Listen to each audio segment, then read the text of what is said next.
السلام علیکم ورحمۃ اللہ۔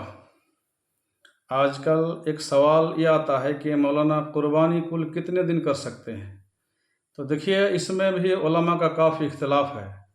بہت سارے محقق علماء کہتے ہیں کہ قربانی کل 4 دن ہے، یعنی 10 ذی الحجہ، 11، 12، 13۔ اور کچھ محقق علماء کہتے ہیں کہ قربانی 3 دن ہے، 10 ذی الحجہ، 11 اور 12۔ تو اختلاف کیوں ہے؟ کیونکہ ایک حدیث ہے، اللہ کے نبی صلی اللہ علیہ وسلم نے کہا کل ایام تشریق ذبح، ایام تشریق ذبح کا دن ہے۔ ایام تشریق کہتے ہیں 11، 12، 13 ذی الحجہ، یعنی قربانی کا دن ہو گیا، اور یہ 3 دن تو 4 دن ہو گئے۔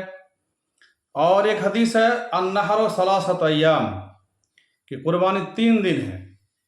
قربانی کا دن 10 ذی الحجہ اور 11 اور 12 تاریخ، تو 3 دن ہو گیا۔ ایک حدیث اور ہے النحر یومان بعد النحر، کہ قربانی جو ہے 2 دن ہے یوم النحر کے بعد، یعنی 10 ذی الحجہ کے بعد اور 2 دن کر سکتے ہیں۔ وہ افضلها یوم النحر، اور سب سے افضل ہے کہ 10 ذی الحجہ کو قربانی کرنا۔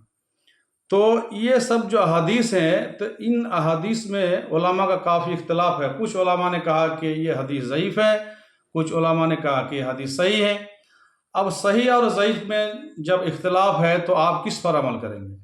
تو دیکھیے، عام لوگوں کے بس کی بات نہیں ہے کہ کون صحیح ہے، کس کو ہم ترجیح دیں اور کس کو ترجیح نہ دیں، بلکہ بہت سارے علماء بھی کنفیوز ہو جاتے ہیں کہ ہم کس کو صحیح مانیں اور کس کو ضعیف مانیں۔ تو میرا کہنا یہ ہے، آپ لوگوں کو مشورہ یہ ہم دینا چاہتے ہیں کہ دیکھیے، جہاں بھی اختلاف ہے تو اختلاف سے بچنے کے لیے ہمیں کیا کرنا ہے؟ صحیح حدیثوں پر عمل کرنا ہے، جس میں کسی کا اختلاف ہی نہیں ہے، تو ہمیں کوئی جھمیلہ نہیں ہوگا۔ اختلاف کس میں ہے؟ 4 دن میں ہے۔ 3 دن میں تو اختلاف نہیں ہے، 10، 11، 12 میں اختلاف نہیں ہے، تو 3 دنوں قربانی کیجیے۔ اب چوتھے دن مت جائیے، کوئی ضروری ہے کہ ہم کو چوتھا دن بھی قربانی کرنا ہے؟ سب سے افضل دن ہے، حدیث میں ہے، اللہ کے نبی صلی اللہ علیہ وسلم نے کہا ان اعظم الایام عند اللہ یوم النحر و یوم القر، اللہ تعالیٰ کے نزدیک سب سے اعظم، سب سے عظمت والا دن، سب سے فضیلت والا دن جو ہے قربانی کا دن ہے، یعنی 10 ذی الحجہ۔ اس کے بعد یوم القر 11 ذی الحجہ کو ہے۔ تو آپ 10 ذی الحجہ کو کیجئے، 11 کو کیجئے، 12 کو بھی کیجئے، آپ جو ہے 13 کو مت جائیے، چونکہ اللہ کے نبی صلی اللہ علیہ وسلم نے فرمایا، بخاری مسلم کی حدیث ہے، دیکھیے، شبہ سے بچنے کے لیے، شک سے بچنے کے لیے طریقہ دیکھ لیجئے۔ کیا طریقہ بتایا اللہ کا نبی صلی اللہ علیہ وسلم نے؟ ان الحلال بین و ان الحرام بین، حلال بھی واضح ہے اور حرام بھی واضح ہے۔ بہت سارا کام ایسے ہیں، بہت ساری چیزیں ایسی ہیں، اس میں کلیئر ہے، کوئی جھمیلہ نہیں ہے، کوئی اختلاف نہیں ہے، تو اس پر تو عمل کرنا بہت آسان ہے۔ لیکن وَبَيْنَهُمَا مُشْتَبِهَاتٌ لَا يَعْلَمُهُنَّ كَثِيرٌ مِّنَ النَّاسِ، ان دونوں میں سے بہت ساری چیزیں ایسی ہیں جو شبہ والی ہیں، شک و شبہ والی ہیں، اختلاف ہے، کوئی کہتا ہے کہ صحیح ہے، کوئی کہتا ہے صحیح نہیں، کوئی کہتا ہے حلال ہے، کوئی کہتا ہے حرام ہے۔ تو اکثر لوگ نہیں جانتے ہیں کہ حلال ہے کہ حرام ہے، تو اس سے بچنے کے لیے کیا طریقہ ہے؟